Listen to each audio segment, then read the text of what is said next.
রক্তাক্ত স্যাক্রিফাইস, গোপন শয়তানি চুক্তি আর পৃথিবীর এনার্জি গ্রিককে কিভাবে ক্রমাগত বিকৃতভাবে ব্যবহার করেছে ইহুদিরা। তো সারা পৃথিবী আজ একদল ইহুদির হাতের ইশারায় নড়ছে। গত 1000 বছরে তারা মুসলিমদের কাছ থেকে অসংখ্য জ্ঞান চুরি করেছে, যা তারা শয়তানের সাথে চুক্তি করে ভয়ানকভাবে বিকৃত করেছে। চলুন জানি সভ্যতার আড়ালে তাদের ভয়াবহ ডার্ক এনার্জি আর মায়াজালের ব্যাপারে।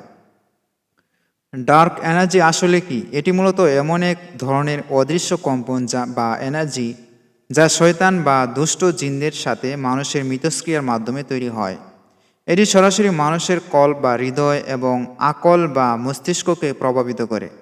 আগে এই এনার্জি কেবল জাদুকরদের ঘরে বা শয়তান পূজারীদের গুহায় সীমাবদ্ধ ছিল, কিন্তু বর্তমানে ইহুদিদের নির্লস পরিশ্রম আর শয়তানের সক্রিয় অংশগ্রহণের মাধ্যমে তারা সারা বিশ্বজুড়ে প্রভাব বিস্তার করেছে।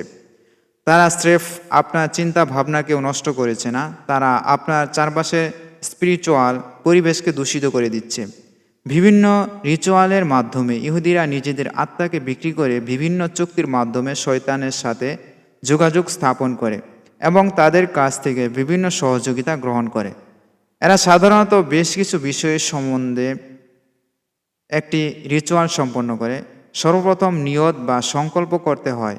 এলিটরা যখন কোনো রিচুয়াল করে তখন তারা নির্দিষ্ট এন্টিটি, যেমন লুসিফার, অ্যাসমোডিয়াস বা লিলিত এর নাম ধরে বা বিশেষ ইভোকিং মন্ত্রের মাধ্যমে তাকে আহ্বান করে।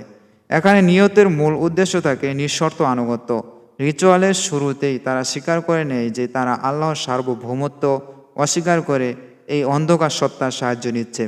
এই ইচ্ছাকৃত অবাধ্যতা বা কুফরি হলো রিচুয়ালের মূল চালিকা শক্তি। এই নিয়ত যত তীব্র হয়, শয়তানি শক্তি তত দ্রুত রেসপন্স করে। দুনিয়ায় যত ফকির কবিরাজ দেখবেন, তারা সকলেই ঘুরিয়ে ফিরিয়ে একই পদ্ধতি অনুসরণ করে। সৃষ্টিকর্তার অবাধ্যতা ও তার সৃষ্টির চরম বিকৃতির মাধ্যমে তার শয়তানের আনুগত্য লাভ করে। প্রতিটি মানুষের মধ্যে একটি স্বতন্ত্র ফ্রিকোয়েন্সি তরঙ্গ শক্তি রয়েছে। তাদের এক ফ্রিকোয়েন্সির পরিবর্তে মহাবিশ্বের এনার্জি ফ্লোতে প্রভাব ফেলে। কব্বালিস্টের বিভিন্ন অঙ্গভঙ্গি রয়েছে যা তাদের শয়তান প্রভুকে প্রতিনিধিত্ব করে, যেমন তর্জনী আর করে আঙ্গুল উঁচিয়ে রাখা, একে বলা হয় শয়তানের শিং। এটি মূলত বাম মেটের প্রতি আনুগত্য এবং মহাবিশ্বের নেতিবাচক শক্তিকে নিজের শরীরে ধারণ করার প্রতীক। এক চোখ ঢেকে রাখা এর মানে হলো দাজ্জালিক দর্শনকে সরাসরি স্বীকার করা। এটা দ্বারা বোঝায় যে তারা ইনার নলেজ বা শয়তানি ইলহামের ওপর বিশ্বাসী। অ্যান্টিজিরা সবসময় আমাদের জগতে হস্তক্ষেপ করতে পারে না, তাদের জন্য নির্দিষ্ট উইন্ডো বা পথওয়ে প্রয়োজন হয়। কাব্বালিস্টরা রিচুয়ালের জন্য ভৌগোলিক বিশেষ অবস্থানগুলো নির্বাচন করে। তারা এমন সব জায়গা বেছে নেয় যেখানে পৃথিবীর এনার্জি লাইন বা লে লাইন একে অপরকে সেট করেছে। উদাহরণস্বরূপ বিভিন্ন পিরামিডগুলোর অবস্থান বা বর্তমানের বড় বড় পাওয়ার সেন্টারগুলো, যেমন ভ্যাটিকান বা ওয়াশিংটন ডিসি, এমনভাবে নকশা করা হয়েছে যাতে প্রাচীন মন্দিরগুলোর স্থানাঙ্কের সাথে সেগুলোর মিল হয়, যার ফলে ওই নির্দিষ্ট পয়েন্টগুলোতে দাঁড়িয়ে রিচুয়াল করলে তারা সরাসরি শয়তানি এনার্জিগুলোকে রিচ করতে পারে। যেমন ওয়াশিংটন ডিসির রাস্তার নকশা এমনভাবে করা হয়েছে যে হোয়াইট হাউসকে কেন্দ্র করে একটি বিশাল পেন্টাগ্রাম বা পাঁচকোনা তারকা তৈরি হয়। অকাল বিজ্ঞানের পেন্টাগ্রাম হলো এনার্জি ডাইভার্ট করার অন্যতম প্রধান জ্যামিতিক নকশা। ভ্যাটিকানের ঠিক মাঝখানে একটি বিশাল প্রাচীন মিশরীয় অবলিস্ক বা খাম্বা দাঁড়িয়ে আছে। এটি সরাসরি মিশর থেকে আনা হয়েছে। প্রাচীন মিশরীয় ধর্মে এই অবলিস্ক ছিল সূর্যের দেবতা রা এর পুরুষত্বের প্রতীক বা লিঙ্গ।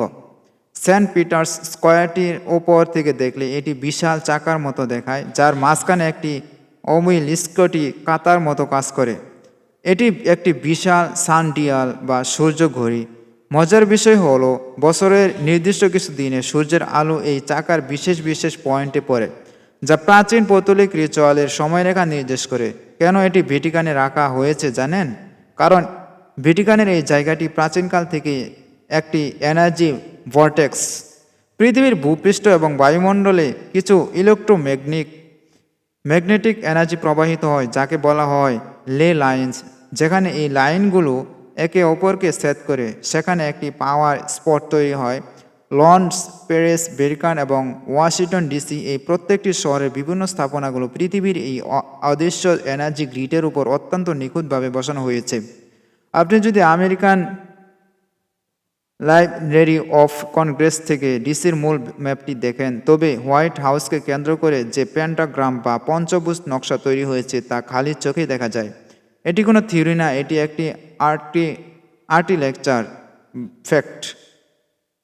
1993 সালের 18 সেপ্টেম্বর যখন আমেরিকান ক্যাপিটল ভবনের প্রস্তর স্থাপন করা হয়, তখন জর্জ ওয়াশিংটন নিজে পূর্ণ মেসনিক পোশাক পরে একটি বিশেষ রিচুয়াল করেছিলেন। এটি আমেরিকান ন্যাশনাল মিউজিয়ামে সংরক্ষিত ছবিতে এবং অফিসিয়াল রেকর্ডে নথিভুক্ত আছে। ডেভিড ভেসন, যিনি একজন বিখ্যাত সিম্পলজিস্ট এবং জ্যোতির্বিজ্ঞানী, তিনি তার বই the secret architecture of our nation capital এই 10 বছরের গবেষণায় প্রমাণ করেছেন যে ওয়াশিংটনের 360টি প্যারামিটার লাইনের মধ্যে প্রায় প্রতিটি কোনো না কোনো নক্ষত্রিক অ্যালাইনমেন্টের সাথে যুক্ত। এটি একটি পিওর ম্যাথমেটিক্যাল অ্যানালাইসিস। এই স্থানাঙ্কগুলো ব্যবহারের মূল উদ্দেশ্য হলো এখান থেকে উৎপন্ন হওয়া সক্রিয় এনার্জি ইম্প্যাক্ট বা আধ্যাত্মিক প্রভাব পুরো পৃথিবীতে ছড়িয়ে পড়ে। ডার্ক ওয়ার্ল্ডের সবচেয়ে গুরুত্বপূর্ণ বস্তু হলো তাজা রক্ত। দুষ্ট জিন বা শয়তান সরাসরি আমাদের ফিজিক্যাল জগৎ থেকে এনার্জি নিতে পারে না, তাদের জন্য প্রয়োজন হয় একটি মিডিয়াম বা মাধ্যম। রক্ত যখন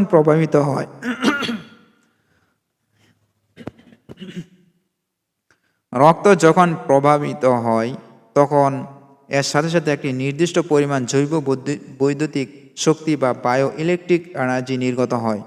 বিশেষ করে যখন কোনো প্রাণী বা মানুষকে চরম ভয়ের মধ্যে বা যন্ত্রণার মাধ্যমে হত্যা করা হয়, তখন তার রক্তে অ্যাড্রেনালিন এবং অন্যান্য হরমোনের মাত্রা চরম পর্যায়ে থাকে। ওয়াকালিস্টের মতে এই অবস্থায় রক্তপাতের ফলে যে এনার্জি রিলিজ হয় তা ডার্ক এন্টিটিদের জন্য একটি গুরুত্বপূর্ণ ফ্যাক্টর তৈরি করে। এটি তাদেরকে আমাদের জগতে ইন্টারফেয়ার করার বা দৃশ্যমান হওয়ার শক্তি যোগায়। রক্ত হলো সবচেয়ে শক্তিশালী বাউন্ডিং এজেন্ট। জাদুকর বা শয়তান পূজারীরা যখন কোনো বড় ক্ষমতা চায়, তখন তারা রক্তের মাধ্যমে একটি স্থায়ী আধ্যাত্মিক চুক্তি করে। এর মাধ্যমে তারা নিজেদের আত্মাকে ওই অন্ধকার শক্তির কাছে বন্ধক রাখে। এর বিনিময়ে ওই শক্তি তাদের এজেন্ডা বাস্তবায়নে সাহায্য করে। কেন শিশু বা নিষ্পাপ প্রাণের বলিদানে এত গুরুত্ব? এই আলোচনার সবচেয়ে অন্ধকার অংশ ওয়াকাল্ট ও দর্শন অনুসারে এটি প্রাণের ভেতর পাপ যত কম থাকবে, তার লাইফ ফোর্স বা এনার্জি তত বেশি পিওর হবে। শিশুদের এনার্জি অত্যন্ত উচ্চ ফ্রিকোয়েন্সির ও ভেজালমুক্ত হয়। তাই শয়তানি রিচুয়ালগুলোতে শিশুদের টার্গেট করা হয় যাতে সেই বিশুদ্ধ এনার্জিকে বিকৃত করে নেগেটিভ কাজে লাগানো যায়। অ্যাবেস্টাইন দ্বীপ বা বোহেমিয়ান গ্রুপের মতো জায়গাগুলোতে ঠিক এই কাজই করা হয়। ভয়াবহ থিওরি এবং লজিক হলো এটি। অনেক গবেষক দাবি করেন বড় বড় যুদ্ধ যেখানে লাখ লাখ মানুষ মারা যায়, সেগুলোকে অনেক সময় এক ধরনের গ্লোবাল রিচুয়াল হিসেবে প্ল্যান করা হয়। যখন কোনো বিশেষ ভৌগোলিক স্থানাঙ্ক বা লে লাইন এ প্রচুর পরিমাণ রক্তপাত ঘটানো হয়, তখন সেই স্থানটি ডার্ক এনার্জির একটি বিশাল সোর্সে পরিণত হয়। এটি পুরো পৃথিবীর কালেকটিভ কনশাসনের বা গণ সচেতনতার উপর বিশাল প্রভাব ও ভয় বিস্তার করে। আর এই ভয়ই হলো শয়তানের রাজত্বের সবচেয়ে বড় হাতিয়ার। আপনি কি কখনো ভেবে দেখেছেন কেন বড় বড় কর্পোরেশন বা অকাল গ্রুপগুলো তাদের লোগো বা চিহ্নের পেছনে কোটি কোটি টাকা খরচ করে? এটি কি কেবল ব্র্যান্ডিং? অকাল বিজ্ঞানে একে বলা হয় সিজিল। সহজ কথায়, এটি সিজিল হলো একটি সুনির্দিষ্ট ইচ্ছা বা এন্টিটিকে একটি জ্যামিতিক নকশায় রূপান্তর করা। জাদুকররা যখন কোনো বিশেষ জিন বা শয়তানের সাথে যোগাযোগ করতে চায়, তখন তারা তার নাম বা কাজের ফ্রিকোয়েন্সিকে কিছু আঁকাবাঁকা রেখা বা চিহ্নে রূপান্তর করে। দেশীয় বিভিন্ন ফকির কবিরাজরাও এই কাজটি করে। এটি একটি ইলেকট্রনিক সার্কিটের মতো কাজ করে। সার্কিটের রেখাগুলো যেমন বিদ্যুৎ প্রবাহকে নিয়ন্ত্রণ করে, সিজিলের রেখাগুলো তেমনি আধ্যাত্মিক এনার্জিকে একটি নির্দিষ্ট বিন্দুতে ঘনীভূত করে। তবে তার আগে বিভিন্ন রিচুয়ালের মাধ্যমে ওই চিহ্নের উপর এনার্জি প্রজেক্ট করা হয়। একবার একটি সিজিলকে সক্রিয় করা হলে সেটি একটি ওপেন পোর্টাল হিসেবে কাজ করে। যে ব্যক্তি ওই চিহ্নের দিকে তাকাবে বা সেটি বহন করবে, সে অজান্তেই ওই ডার্ক এন্টিটির এনার্জি গ্রিডের সাথে যুক্ত হয়ে যাবে। যেমন কবিরাজদের ঝুলিয়ে দেওয়া বিভিন্ন তাবিজ কবচ ভুলেও কেউ কোনো সমস্যার জন্য ফকির কবিরাজের শরণাপন্ন হবেন না। এরা সমাধানের বদলে আপনাদের জিনদের হাতে ছেড়ে দিয়ে আরও বহু সমস্যায় ফেলে দেয়। বরং বিশ্বস্ত রাকির কাছ থেকে চিকিৎসা নেবেন। বর্তমান বিশ্বের কর্পোরেট লঘুগুরুর দিকে তাকালে আপনি প্রাচীন ওকাল্ট সিজিলের হুবহু মিল পাবেন। যেমন দাজ্জালের এক চোখা বা অল সিন আই, এটি দাজ্জালিক সিস্টেমের সবচেয়ে কমন সিজিল। এটি নজরদারি এবং আধ্যাত্মিক কর্তৃত্বের প্রতীক। এটি যেখানেই থাকে সেখানে একটি লো ফ্রিকোয়েন্সি নজরদারি বজায় থাকে। অনেক সময় আমরা দেখি সাধারণ কোনো ব্র্যান্ডের লোগোতে 3টি 6 অথবা 3টি 3 বা পেন্টাগ্রাম লুকিয়ে রাখা হয়েছে। একে বলা হয় নাম্বার অফ বিস্ট। যখন কোটি কোটি মানুষ এই লোগো বা চিহ্নগুলো তাদের পোশাকে বা ডিভাইসে বহন করে, তখন পুরো পৃথিবীতে একটি অদৃশ্য নেগেটিভ এনার্জি নেটওয়ার্ক তৈরি হয়, যা মানুষের অবচেতন মনকে মারাত্মকভাবে প্রভাবিত করে। ডার্ক অ্যান্টিজেনরা সরাসরি আমাদের অনুমতি ছাড়া আমাদের ক্ষতি করতে পারে না, কিন্তু যখন আমরা স্বেচ্ছায় তাদের চিহ্ন যেমন ডেভিড হর্ন টি শার্ট বা ওয়াকাল্ট সিম্বল ওয়ালা ব্যাগ ব্যবহার করি, তখন আমরা আধ্যাত্মিক জগতের ভাষায় তাদেরকে নিজেদের অজান্তে আমাদের মনোজগতের অ্যাক্সেস দিয়ে দিই, যা আমাদের শরীরের চারপাশে থাকা আল্লাহ প্রদত্ত নিরাপত্তা বলয় বা ওরাকে ক্ষতিগ্রস্ত করে এবং বিভিন্ন নেগেটিভ ফ্রিকোয়েন্সি প্রবেশ করার সুযোগ তৈরি করে দেয়। আমরা যখন মিউজিক বা কোনো শব্দ শুনি, তখন আমরা মূলত একটি সুনির্দিষ্ট ফ্রিকোয়েন্সি বা কম্পন গ্রহণ করি।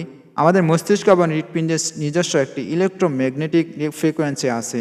যখন বাইরে কোনো শক্তিশালী সুর বা শব্দ আমাদের এই স্বাভাবিক ফ্রিকোয়েন্সিকে আঘাত করে, তখন আমাদের অবচেতন মনে হয় এবং মনের মধ্যে প্রভাব পড়তে শুরু করে। আধুনিক মিউজিক ইন্ডাস্ট্রিতে একটি বিশাল রহস্য হলো সুরের টিউনিং। 1939 বা 1953 সালের পর থেকে সারা বিশ্বের মিউজিক স্ট্যান্ডার্ড করা হয়েছে 440 হর্টজ এ। এর আগে মিউজিক সাধারণত 432 হর্টজে বাজানো হতো। অনেক গবেষক এবং অকাল বিশেষজ্ঞ দাবি করেন যে 432 হর্টজ হলো প্রকৃতির সাথে সামঞ্জস্যপূর্ণ একটি ফ্রিকোয়েন্সি, যা মানুষকে প্রশান্তি দেয়।